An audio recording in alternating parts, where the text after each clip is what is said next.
Hi everyone, day 2 at Indo Pacific 2022 here in Sydney, Australia. Today we're focusing on surface vessels. Behind me is a nice large model of the future Hunter-class frigate for the Royal Australian Navy. It's on the Rhode Schwarz booth. The company announced last week that they won a contract to design the integrated communication suite for those frigates. Luerssen, the German shipbuilder, has 3 scale models on display. This is the Darussalam class OPV, already selected by the Navy of Brunei.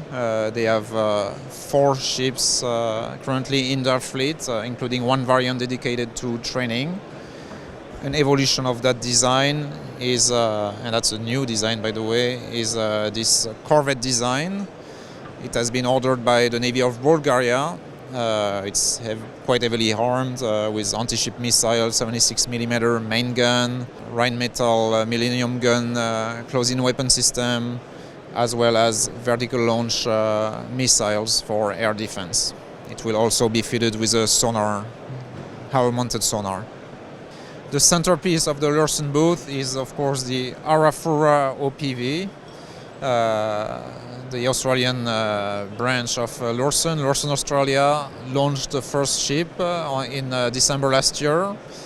They are currently outfitting it and they are set to deliver Arafura to the Australian Navy in November this year. As part of C-1905 Phase 1, this is a mine warfare program. The Royal Australian Navy is studying the possibility to use this design as the mothership for mine warfare toolboxes. This would be an additional order to the existing OPV order. Now the main gun for those ships is a little bit of a controversy. The Royal Australian Navy originally picked a 40mm main gun by Otto Melara, which you see on this model. However, they reverted their decision, and I learned during the show that they decided they would fit the ships with an interim solution, a 25mm gun, until they select a final gun supplier for the Arafura class OPVs.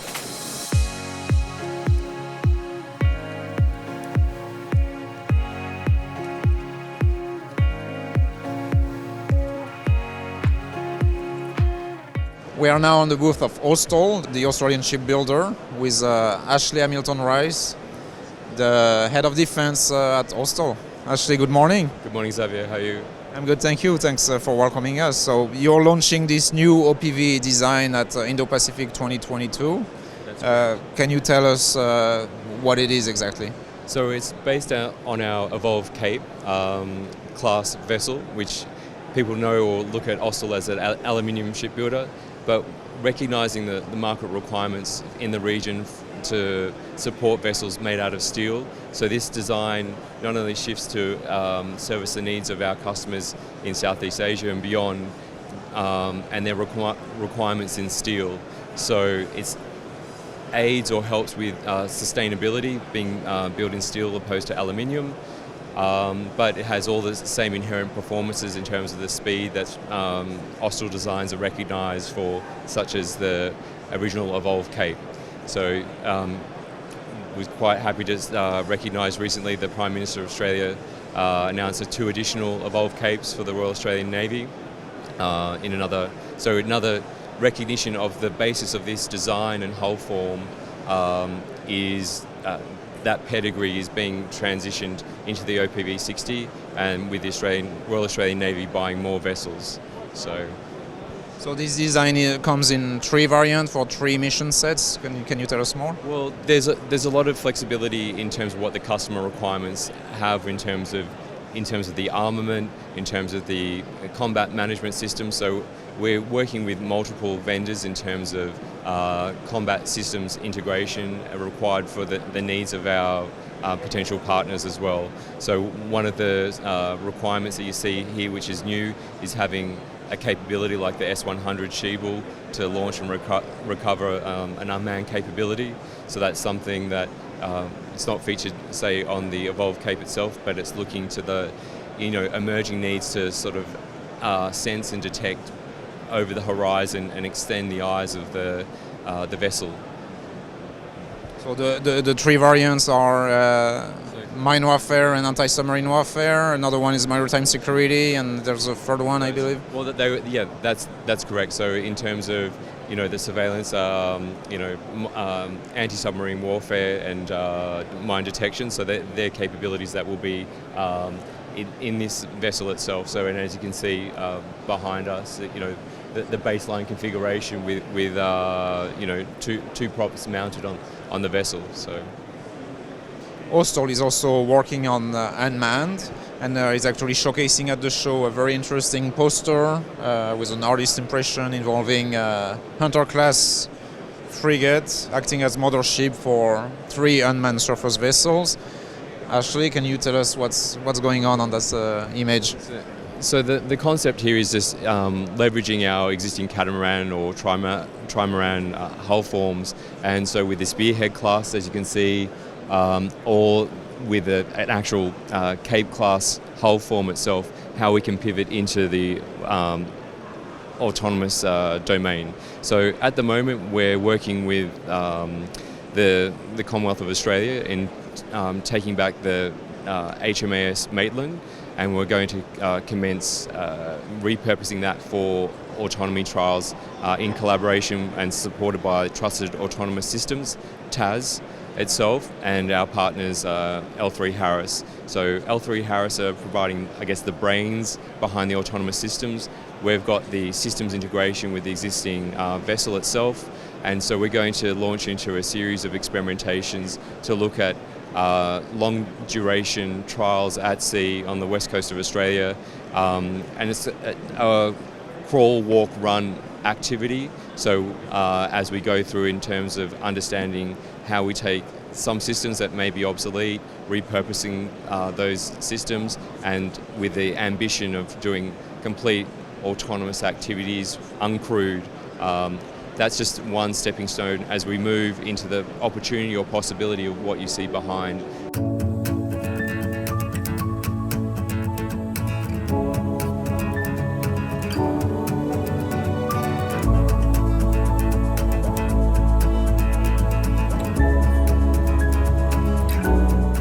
We are now on the BMT Group booth with Trevor Dove, Senior Business Development Manager for the Asia Pacific region. Trevor, good afternoon. Thanks for welcoming us. Yeah, thanks for coming by. So Trevor, what is this design? This is our ELLIDA concept. So this is a 200-metre multi-role support ship which balances amphibious capability and cargo capability. So this was unveiled at the SCI a couple years, maybe more, a few years ago, and you're showcasing it here for the Royal Australian Navy C-2200 program. What are the requirements of the program? Yeah, so the C-2200 program is looking for a multi-role vessel with a well dock, which our design has, and the ability to hold cargo fuel and do replenishment at sea. So what we're looking at is balancing the cargo capability, so the dry cargo capability, with the tank capacity to try and find something that meets the requirements of the Royal Australian Navy. How good is the design in its current form? How good a fit is it? How good of a match is it for C-2200? Would you have to modify a lot of it? Yeah, so this is part of our support ship portfolio and has some of its pedigree and history from our Aegea tanker design. What this has been designed around is really flexibility. So we're looking at working with the Department of Defence around how they want us to balance those requirements. So what sort of emphasis will they put on a well dock and amphibious capability? What sort of emphasis do they need on dry cargo, ro-ro lane meters, containerised cargo, and the tank capacity? So we're looking at the moment at how we can adjust this design within that flexibility, maximise the tank capacity, and maybe reduce down some of the emphasis on those other capabilities that this has. And last but not least, Trevor, so you're a ship design company, you're not a shipyard. Will you have to partner with a local shipyard to build those, should you be selected for C-2200? Absolutely, yeah. BMT is an independent ship designer. We focus on ships that are a bit special and particularly difficult requirements. We'll be looking to partner with a shipyard. We understand that there is a drive to build this in Australia. We want to build this in Australia and we want to design this in Australia. All right, very well. Thank you. Cheers. Thank you.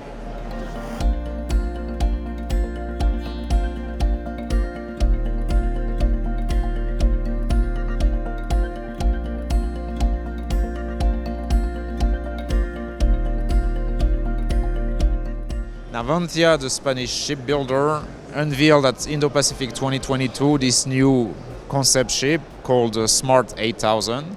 With us is Mr. Clemente Fernandez from the Concept Design Office. Mr. Fernandez, good morning. Good morning, David. Can you please tell us about the Smart 8000? So I remember last year in October at the show in Madrid, you unveiled the NS 4000, which was some kind of a frigate concept. Yes, this is much bigger. Yes, it is. It's intended to be a concept design for a destroyer type vessel. You know, in the range from 8,000 tons, even going to 10,000. So we're working on this range of displacement for this kind of concept. So what are you demonstrating with this concept? Well, the idea is to open up, a lot of possibilities in the, of our design department and exploring new possibilities of technologies and radical new ideas and serve as a test bed for new ideas, new technologies, new designs for propulsion machinery and arrangements, communications, everything. Can you share with us some of the specifications of the ship? Sure. The ship is around 162 meters in length with a beam of around 19 meters. And, well, probably it's very interesting to know that the arrangement of the machinery is intended to be based on hybrid propulsion, electric and with the use of batteries or fuel cells for low-speed operation. There's also some key concepts that we are basing all the smart line, of concept ships, like reduced crew operation, the use of a lot of unmanned vehicles of all kinds, aircraft, surface vehicles, and underwater as well. Autonomous or remotely operated, because these kind of ships, the idea is to have their capabilities complemented in a big way with all kinds of unmanned vehicles. So the bridge looks very unusual. It's split into two parts with the integrated mast in the middle. Can you tell us more? Yeah, the bridge concept is a new design that we are working on. It's divided mainly in three main areas. In the front, of course, is the navigation bridge. In the center part of this space is the traditional CIC, but it shares the space with the navigation bridge that we think brings a lot of advantages in the operation of the whole ship. And in the aft part, the aft space is mainly used for flight operations and the control of all the unmanned, and remotely operated vehicles that this ship can deploy. Okay, well, it looks very nice. Thank you very much. Thank you, Xavier.